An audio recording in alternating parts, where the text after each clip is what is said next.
He loves me.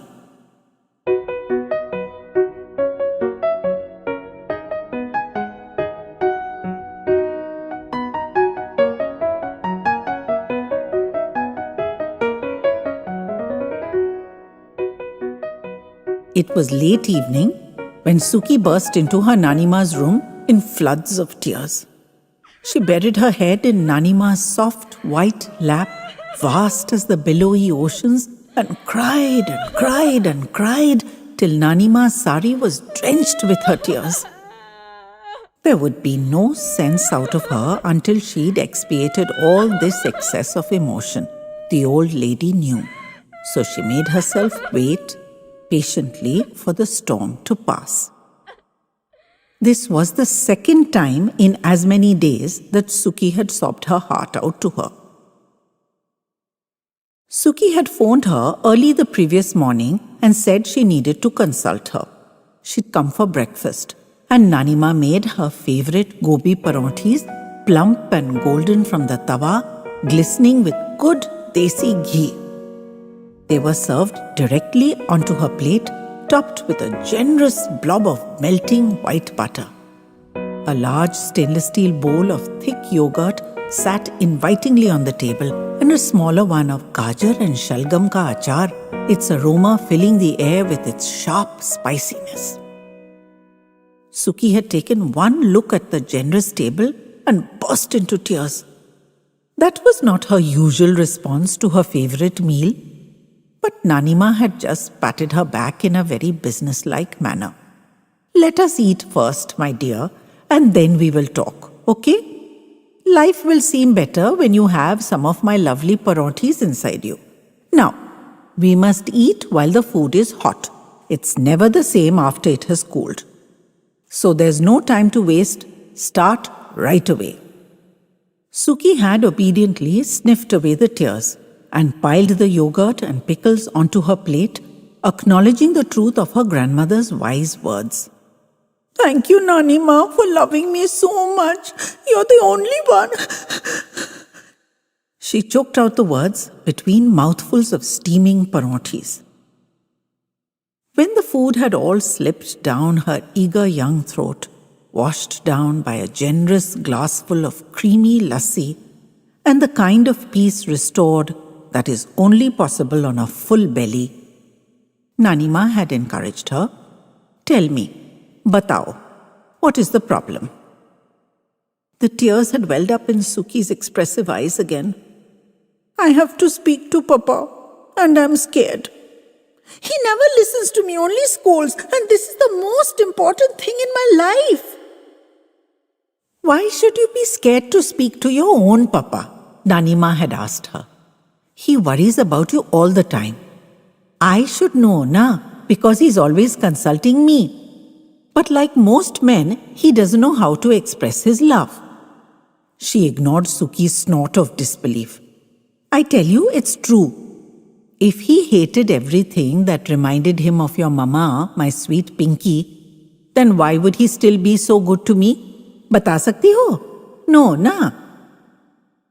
Ab now my Pinky has gone. We all have to accept it. To kya kare? You to hardly remember her anymore. Can anybody miss her more than I do? Only your Papa. Which is why he is so crazy to protect you. Samjhi, foolish girl." "He's only crazy," Suki burst out, and Nanima scolded her. We must never be disrespectful, bachche. Ab sunao, what is your new problem with your Papa?" "I want to get married, and the man works in his office, so he's bound to say no, ki he doesn't make enough money, so how can you marry him?" "He doesn't care at all about my happiness, Nanima. Only thinks about making money all the time. He comes home late from work and buries his nose in his stupid phone, or he watches the bore news and faltu business channels on TV. But for me, I must always go to every exhibition, play, music concert, learn singing, dancing, flower arrangement, play tennis, whether I like it or not. You're young," he says. "You must gain exposure. As you get older, you will start to know your own mind, and then you can choose. Am I a baby still?" He questions me strictly about everything. I'm never allowed to have any fun, not even in college. While I must do everything he wants me to do, I'm not allowed to do anything I want to do. Come straight home. This is not safe. That is not safe. How can I make you understand? I want to escape from this torture and get married and live freely and happily in my own home. His name is Rajinder. He works in Papa's office and I know he loves me from the way he looks at me. I'm not a baby, Nanima. I'm 16. I know when a man is interested in me. Many have been, do you know? But this is the only one I am interested in too. He must be clever if he works for Papa, because we all know that Papa doesn't tolerate fools. So what if he has less money now? We will work hard and grow together. You always say that Mama was lucky for Papa since he didn't have much money when they got married but made it only after. I will be lucky for Rajinder too. You just see, because I love him and he loves me. Nanima had bitten back the angry scolding that rose to her lips. This nonsense just proved the immaturity of the silly child. But she needed to keep a channel of communication open with her. Tell me about this, Rajinder, she said peacefully. Suki became all gooey-eyed and melting. He is wonderful, Nanima, so handsome, such lovely wavy hair and light eyes and so tall and broad-shouldered. He works in the accounts department, I think, so he must be clever also. Though he's not rich, to kya? We will live simply. My heart goes dhak dhak dhak dhak when he's nearby. This is true love, I know it. Nanima shook her head. You're just a baby, Suki. Hair and eyes are not any kind of a reason to get married. And dhak dhak is no indicator of anything. And can you please explain to me how you will live simply when you cannot even cook the most basic meal? What are you going to live on? His broad shoulders? Huh? These are basic life skills. Or inka to koi idea nahi. Besides, you have to be at least 18 for your marriage to be legal. Don't talk like Papa, please, Nanima. Legal, shegal, say I'm not bothered. Who will know? Just say I'm 18, na? Over. Good thing I spoke to you. Now I have all my answers ready. You and Papa may not want to marry his eyes and his hair, but I do, and that's all that matters. Papa has brought me up so strictly that I'm sure I can manage with whatever Rajinder earns. I learn how to cook. What's the big deal? Oh, you can send khana for us in a big tiffin carrier. And Papa can always increase his salary if he wants me to be more comfortable. Plus, I'm clever and doing well in my studies. In a few years, I'll get a good job too. So now there are no arguments left. With this peremptory summing up, Suki kissed her grandmother and left, ready and willing to beard the lion in his den. She wouldn't listen to reason. Plus, she didn't have the time, she said, or she'd be late for college. She'd taken an appointment to meet her Papa the next evening at his office. Wish me luck, she commanded, breezing out happily with her backpack on her shoulder. Nanima considered phoning her son-in-law and warning him, but then she decided against it. Let them muddle through, she thought. That's what families are about. And now, here she was again in floods of tears. Her Papa must have quite rightly sent her off with a stiff no, and the shudders indicated that all her romantic dreams were shattered.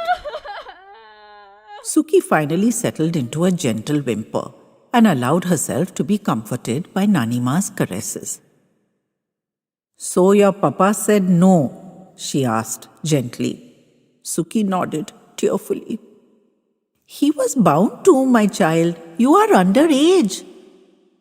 My darling, I have to admit even I thought it was the silliest possible idea. What kind of a basis for marriage is dhak dhak dhak dhak? Nanima scolded her. Wavy hair and light eyes, I believe. So now, you better concentrate on your studies. And if you want to learn how to live economically, you can come here regularly and pay more attention to your cooking classes. And don't be upset with your Papa. Suki jumped out of her lap and grabbed Nanima's soft, squishy face in her two fierce hands. I am not upset with him, don't you understand? I love him, I love him, I love him. He's the kindest papa in the whole world. She giggled into Nanima's dazed eyes. He said no, as we all expected, and I got very angry and gave him all the points we practiced together, and I told him I'm not bothered about legal sheagle. I asked him what he had against Rajinder. Was it just because he worked in his office and didn't have enough money? You won't believe, Nanima. He took me to the sofa in his room and made me sit beside him. He said he was very hurt that I thought he would say no to any person just because of money. He would have said yes to Rajinder if he thought he would make me happy. For my happiness was the most important thing in the world for him. Can you believe that, Nanima? He has never, ever said that to me. I didn't know. Then he explained that he was saying no to Rajinder because he knew his limitations. I was much smarter than him, Papa said, and would soon find that his wavy hair, which he himself was evidently so proud of, was not enough to sustain a marriage. He said he wanted me to marry a man who will love and cherish me, value me for what I am, Nanima. And for the first time, I really felt Papa's love for me. So I'm very, very happy, Nanima. These are tears of joy. I don't know how you could let me say all those cruel things about Papa. It was very naughty of you. But I won't be saying them anymore. I really don't know Rajinder at all. And if Papa says he's unsuitable, then he must be. For Papa wants what's best for me. Now I must get on with my studies, as I have no interest in learning any of your cooking shooking. So give me some of your special methi matris and I'm off. Bye, Nanima. And remember, Papa is a very kind man and he loves me super very much. La la la la la la.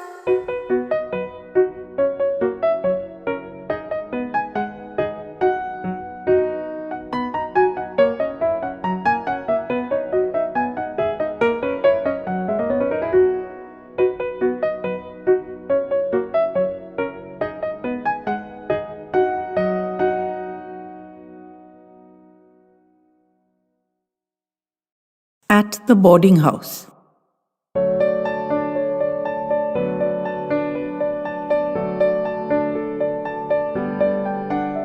His eyes were fixed on the document, but completely unseeing. He turned the pages and reread all the words without assimilating a single one. His eyes had turned inwards, and all he could really see were the memories crowding inside his head, nudging each other for ascendancy. The unassailably true, real world was inside his head. This world was true, he knew, because he'd lived it. Then if that was true, and he knew it to be so, how could this paper he held in his hand represent reality also? Yet the smart young lady who had just left had assured him it did. He charged her with playing games with him in his time of greatest grief. But she'd assured him she wasn't deadly honest. She'd even berated him gently. It was good news, the very best news, and he should rejoice, not make himself miserable over it. She'd left a copy of the document for him to study. Madhav was more completely boggled than he'd ever been. He was a simple man. Not mentally simple, no, he was clever enough that way. His needs were simple. His looks were plain, his life was routine.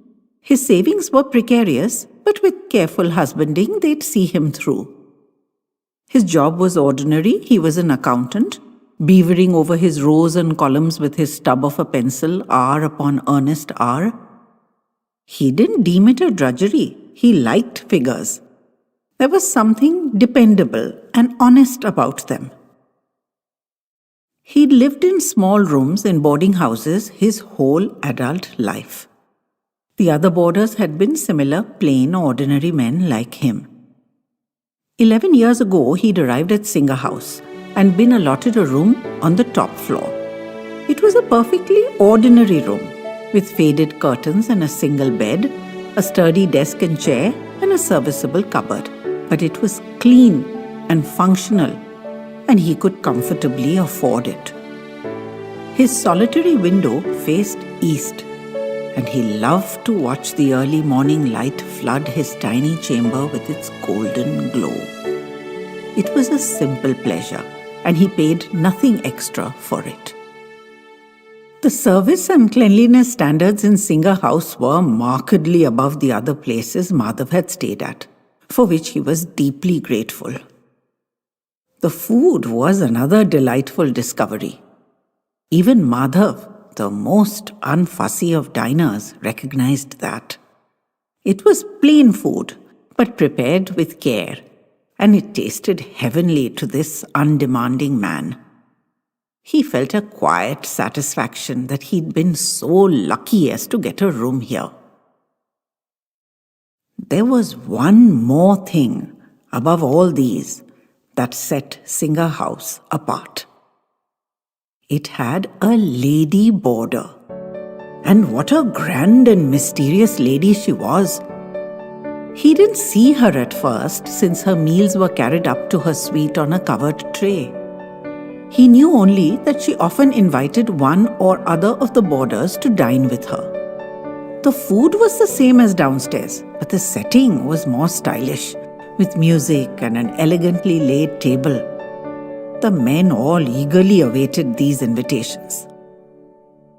Finally, he received his call, and having ironed his shirt and trousers carefully and dabbed cologne on his cheeks, he presented himself at her door with a small bouquet, and was knocked sideways when he actually saw her that first time and recognized her instantly. Who wouldn't? She was Karuna Devi, goddess of the silver screen. The very last word in elegance, grace, and serene beauty. And the newer girls couldn't hold a candle to her in his opinion. Even the passage of years hadn't dimmed her beauty in his eyes. In fact, the slight gauntness of age revealed that magnificent bone structure more starkly, and he was struck dumb with awe. Downstairs, she was referred to respectfully only as the lady. So how was he ever to have imagined that the enigmatic lady boarder would be Karuna Devi? How terrible that she was so sadly reduced, so big a star. She welcomed him and seated him comfortably, and they chatted about his life and work, while he kept joking back expressions of how much he admired her. She must be so fed up of fawning men. Her apartment was more elaborate than his, but only marginally. There was a tiny living room and a dining room, both plainly furnished. There were no silver-framed pictures of herself in her heyday, and you'd never have known she'd once been the toast of the nation, for she had no la-di-da ways. She was charming and a sweet hostess, and most friendly, even to poor, simple, nothing-to-look-at Madhav. He learned that she didn't spend the whole day cloistered in her apartment.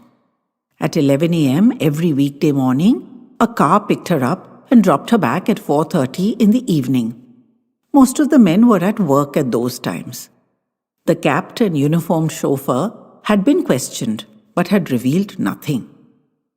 Respecting her evident desire for secrecy, none of the men had gone further with their investigations, however much they burned with curiosity. Madhav took his seat at her table by turn every month. Their conversations ranged over life and politics, the movies, music, international affairs, sport. She asked about his work life, even random details like troublesome colleagues and the youngster who served at the office canteen. When she had wormed these inconsequentials out of him, he couldn't say. But she seemed to have a running life story of all his contacts in her head.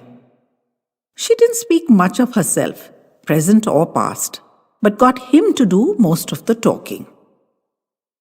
Almost a year passed in this pleasant way, when he unexpectedly received an invitation twice in the same month.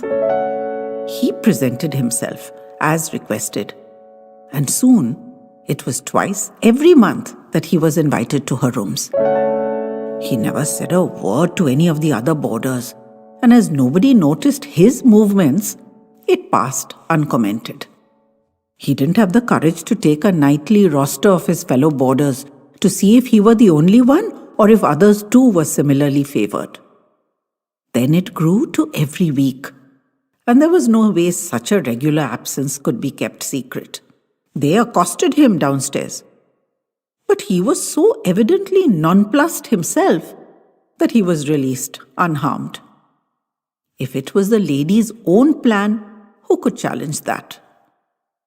For Madhav to just sit in her presence was a joy, let alone to chat with her, to dine with her, to share squares of chocolate from the round tin into which she occasionally broke a large bar of Cadbury's dairy milk. She always dressed in bright cotton saris, except in winter, when she wore luminous silks and plain shawls. Her hands moved as gracefully as they had decades ago, when he'd looked up adoringly from the cheap seats in the cinema. Her gestures were unchanged by time, her posture as serene, though her step had become slower. Her hair, snow where it had been jet, nestled smoothly in a bun, and rimless glasses now perched on her nose. They became the fondest of friends. He no longer came only at dinner time on his scheduled Saturday, but spent the whole evening in her chambers. At least twice a week, other boarders continued to be invited to share her table, and everyone settled, resentfully but surely, into the new routine. Madhav observed in himself a strange and unusual sensation of contentment, even happiness, and he cherished it, even if he never fully understood it. One Saturday evening, Karuna Devi asked him, as casually as she asked after his work or the weather, if he would consent to marry her. World just stopped spinning for Madhav. He could hear the question echoing inside his head, but he couldn't believe he'd heard it. The doubt and concern on her face made him realize that she was anxious for his answer, and he hastily babbled that it would make him the happiest man on earth, but may he be permitted to ask, what made her choose someone like him? She smiled archly and told him that must remain her little secret, otherwise he'd get a swollen head. So suffice it for him to know that she was honored and delighted he'd accepted, even though she was his senior by a few years. She solicitously checked whether he'd want her to shift into his room, and he hurried to reassure her that she'd not need to make any such sacrifice. Her rooms were infinitely better, and he would do the shifting. But she insisted he retain his room too, to have a refuge to retreat to whenever he wanted, and he grew red with confusion and embarrassment. She planned everything down to the last detail, and in only a few weeks, they were husband and wife. Madhav was dazed. He couldn't understand his incredible good fortune. His life was an ocean of bliss. She made no demands of him, his daily presence seemingly being enough to fulfill her. He went to work every day as before. She also maintained her daily routine. It wouldn't have occurred to him to question it. After a few months of their marriage, she resumed the invitations to the boarders, and on those evenings, Madhav diplomatically opted to eat downstairs with the rest, and afterwards retired to his old room so as not to appear to be looking over their shoulders. And in this strange and unlikely fashion, Karuna Devi and Madhav retained their marital happiness and also restored harmony amongst the gentlemen boarders of Singer House. The years went by, and the unlikely couple found an unexpected sweetness in their twilight years. They were infinitely kind and gentle and loving with each other. He adored her, of course, for there was much to adore in her. No one knew what she saw in him, but she knew, and that was enough for them. Until late one night, when Madhav awoke unexpectedly and immediately felt something was wrong. The room was too still and too silent, and he knew, without knowing how he knew, that Karuna Devi had left him. The little man fell apart. There's no other way to describe it. He could do nothing, not even cry. It was left to the other boarders, all shocked and red-eyed themselves, to take charge and manage all the arrangements. The house was shrouded in sadness and gloom. Madhav moved back into his Spartan bachelor quarters. He couldn't bear the sight of her rooms without her shining presence. He went there weeks later only to meet the lawyer lady who'd phoned and made an appointment because it would have been unseemly to invite her into his own room. According to her, Karuna Devi had been not just a boarder like all the other boarders, albeit with bigger quarters. She'd also owned the whole building and several others like it throughout the city. She'd managed everything from an office, which is where she'd gone every weekday. She'd been determined that her boarding houses should be the best in the city, giving decent working men a good life of affordable elegance. And she'd finished with the limelight and preferred the simple life, so for all her personal wealth, she'd opted to reside in one of her own boarding houses. And she'd kept it all from him, Madhav, because she hadn't wished to embarrass him by parading her wealth in front of him. But now she was gone, and everything was his. She'd left it all to him, with her love and her thanks for the golden years they'd shared. And he still couldn't wrap his head around that.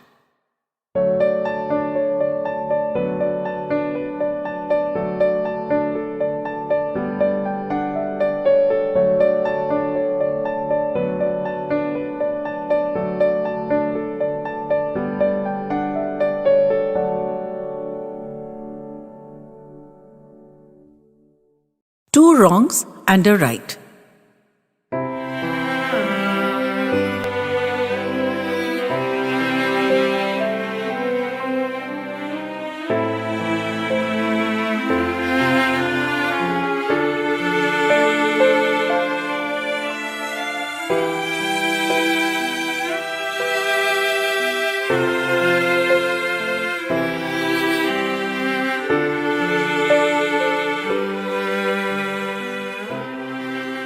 Dear Diary, Mary got married weeks ago, and I haven't updated you since the day before that. I've been avoiding you. Nothing to do with Mary. She was gorgeous and everything was perfect. I had to get my head in order before I came to you, otherwise a lot of terrible stuff would have spilled out. But I feel so bad I didn't give Mary's wedding the attention it deserves. It was such a special day. Out on the lawns, palest pink fabric blowing about in the breeze, the garden in bloom, the soft light of a winter morning, and everyone so happy for this angel child to have finally found such a lovely, lovely man. All the food was perfect and the music divine. I'm so happy for Mary, and I wish her the very best always. She'll always be my darling baby sis, and I'm just thrilled for her. But you know that's not the main thing, don't you? I tell you, but I have to put it in context. You remember when I was pregnant with the twins? My job at the agency was too demanding. I worked all day and half the night, constantly on the boil. I had no time for Rusty. I didn't know how I was going to make time for a delivery, let alone for the babies after that. Everything was always urgent at work. So I requested a midnight cesarean on a Friday night.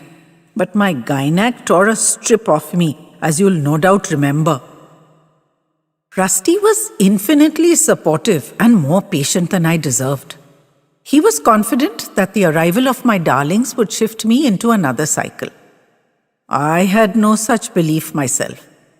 I was wondering how to work my life so they'd cause minimal hindrance to my career, which was the main thing.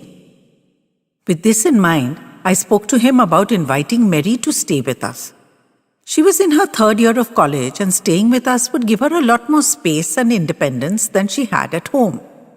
Plus, she'd be a responsible female presence in the house to supervise the nannies, though I didn't mention this last to him.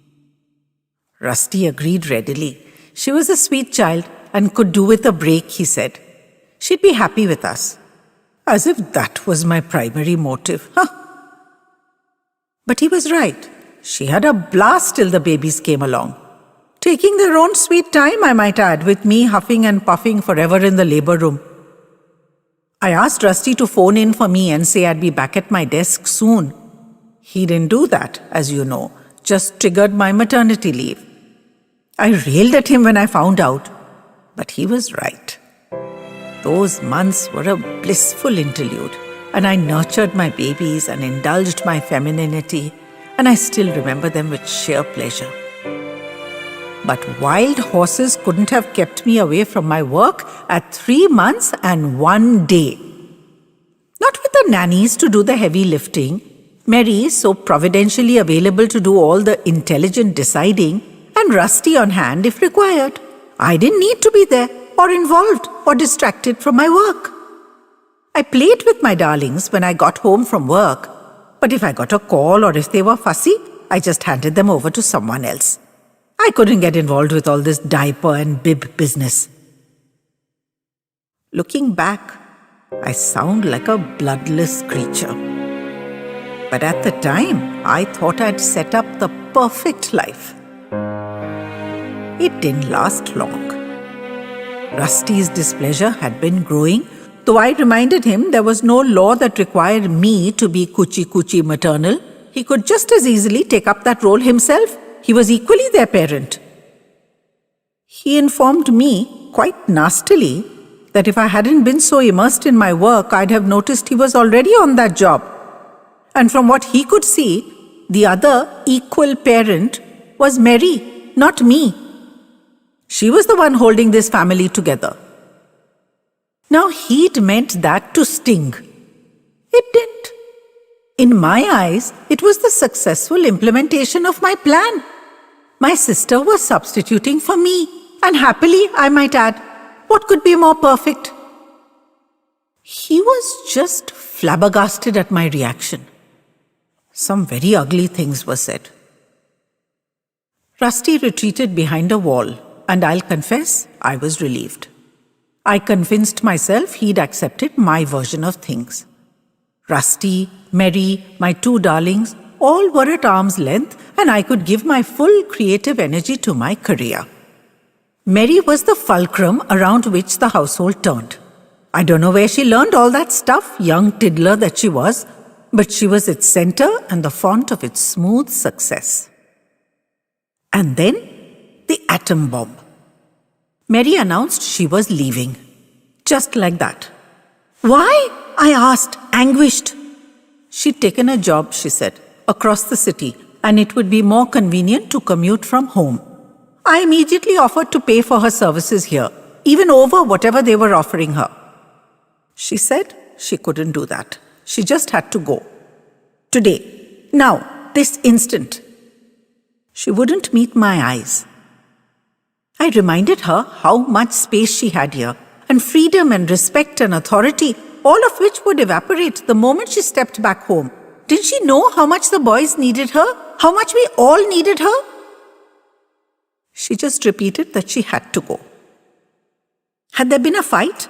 I asked her. Had anyone been rude to her or disobeyed her? No to everything, but she must go. I couldn't handle her irrational behavior and lost my temper. How could she be so inconsiderate when I'd set up things so well for her here? Didn't she know what a major inconvenience it was going to be for me? She said icily that not everything was about my convenience. She left. I had to accept some domestic and maternal responsibilities, and in time, as you know, diary, even cherished them. But not that day. I was furious with Mary, more so when I discovered that her job didn't start for 3 weeks. So for all those days, she was just chilling at home while I juggled creatives and clients and milk bottles and diapers. My connection with Rusty was at its weakest ever. He'd gone as far away from me as he possibly could. We ate and lived and slept beside each other, but as strangers. The kids needed us both, and we had to be there for them while they were so small and dependent. My hostility at being thrown into all this domesticity was huge. I was not meant for mere maternity. It was a waste of my talents. But as you know, holder of all my secrets, the 2 dribbling darlings captured my heart, and I emerged not caring if I got a promotion or not, as long as I could get home before they went to bed. I was fully on top of everything with the boys, but my relationship with Rusty was shattered. I'd come to accept my own crass insensitivity and brutal egomania, so I refused to give in. I worked relentlessly to win back his trust, and it took years for us to heal that rupture. But our marriage survived and thrived, and that is something to be proud of. So finally, I'm coming to the present, Mary's wedding.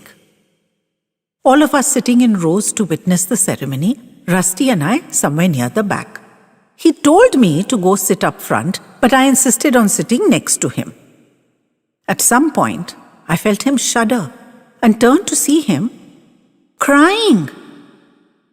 He put his hand on my knee to stop me and got up and left.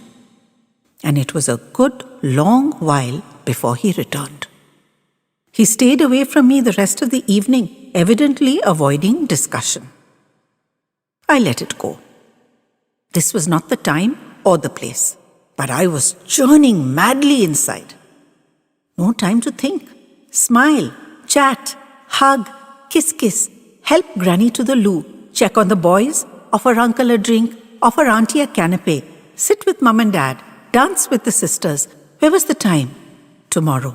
I'll think about it tomorrow. When my feet aren't hurting from hours of running around in high heels, we'll sort it out tomorrow. But many tomorrows came and went, and Rusty always skipped away from me. Wherever I was, he was somewhere else. He needed to eat, to bathe, to make a phone call, to check on the boys, to leave early, to come back late. And so, I faced it alone, diary, and worked it out for myself. You figured it out too, haven't you? I can't say the words yet. My world just fell to bits. I couldn't believe my rock wasn't as solid as I thought he was. I raged and cried. I felt shivers and hot flashes and palpitations. I didn't deserve this. But actually, perhaps I did. I'd been a cold, clinical automaton with a business spreadsheet where my warm, pulsating heart should have been. Could I really blame Rusty for turning elsewhere for comfort? But to my own baby sister, I simply couldn't bear that. But I had to bear it. What option did I have? I wasn't exactly blameless. I was the one who'd driven him away. Did I have the right to feel this anguish? What about his anguish? And hers? She'd left abruptly, dropping everything. I must go now, she'd said, right this instant. The storm played itself out in my heart, alone, as Rusty continued to avoid me. Yesterday when he came home, I was sitting on the sofa feeling crumpled. I don't know what he saw, but he understood that I knew and that I decided to let it go. We'd both made terrible mistakes. I had to find the strength to let it go. He crouched before me on the floor and held my hands in both of his. We never said a word, old friend, or even looked in each other's eyes, just stared at those joined hands and the old gold bands that glowed dully on them. He fingered my ring. I touched his. He murmured at my hands. Nothing ever happened, you know. Nothing was ever even said. She sensed it and she left immediately. I felt a great surge of warmth for Mary. In all this horror, she'd somehow stayed true. I know, I said. You were never supposed to know, he said. I know, I said. And that was all.